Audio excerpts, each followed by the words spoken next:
sendiri, Pak? Pertama, dengan situasi kondisi kita hari ini, di mana permasalahan pangan hampir tiap tahun terjadi. Seharusnya itu tidak boleh terjadi.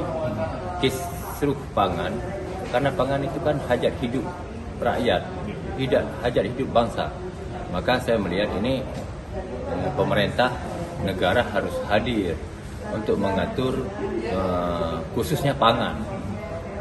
Karena tanpa pengaturan pemerintah yang konkret, tanpa sinergitas regulasi dan kebijakan pemerintah, ini akan selalu jadi masalah. Di satu sisi, misal seperti kondisi hari ini yang sedang menimpa Republik kita, bahwa tentang minyak goreng. Kenapa minyak goreng bisa mahal? Karena langkanya CPO atau naiknya harga CPO. Kenapa harga CPO-nya naik? Karena harga sawitnya naik. Nah, sebenarnya kita sepakat petani sawit itu harus sejahtera.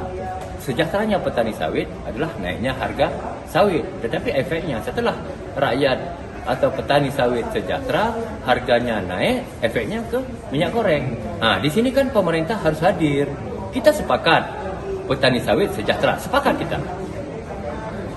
Tapi pemerintah harus hadir bagaimana mengatur CPO. Jangan langsung semua ke luar negeri. Semua ekspor. Seharusnya pemerintah harus mengintervensi. Nah, begitu juga dengan pangan-pangan lainnya. Nah, di satu sisi, kita ingin petani jagung itu sejahtera. Harga jagung harus naik. Efeknya, harga pakan naik. Di saat harga pakan naik, harga unggas naik, masyarakat menjerit. Di saat harga unggas nggak naik, petani unggas menjerit. Ini problem. Jadi, kita berharap semua, negara ini harus hadir untuk mengintervensi setiap ini.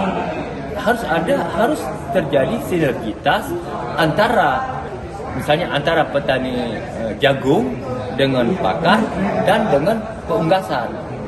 Jadi kalau memang misal kita hanya mengatur untuk sejahtera petani jagung doang, kita tidak memperhatikan nasib perunggasan, ini akan problem. Jadi kesimpulan yang ingin saya sampaikan dengan kondisi negeri kita bahwa pangan adalah hajat hidup bangsa Indonesia. Maka negara wajib hadir untuk mengintervensi itu. Mengintervensi petani jagung, harus mengintervensi industri pakan, harus bisa mengintervensi harga unggas. Agar kenapa? Semua lini itu terkontrol dengan baik, tersinergi dengan baik. Kita berharap semua pemerintah harus hadir. Kenapa selalu saya sampaikan negara harus hadir agar terjadi sinergitas regulasi, sinergitas kebijakan ke semua lini. Sehingga janganlah Indonesia sudah sekian tahun merdeka, tapi kita masalah pangan saja tidak selesai-selesai. CPO ini menyebabkan harga minyak goreng mahal.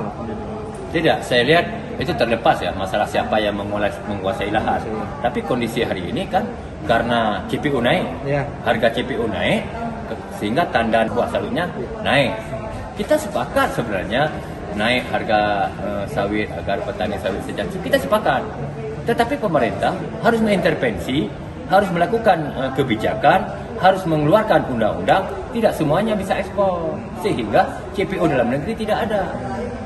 Kalau memang ada industri CPO yang bandel, ditarik izinnya. Kalau memang ada pemafia yang bermain di tingkat minyak goreng, cabut izinnya. Jadi negara harus hadir, negara harus berani. Jangan kalah dengan mafia, jangan kalah dengan orang-orang yang ingin memperkaya diri. Saya pikir demikian.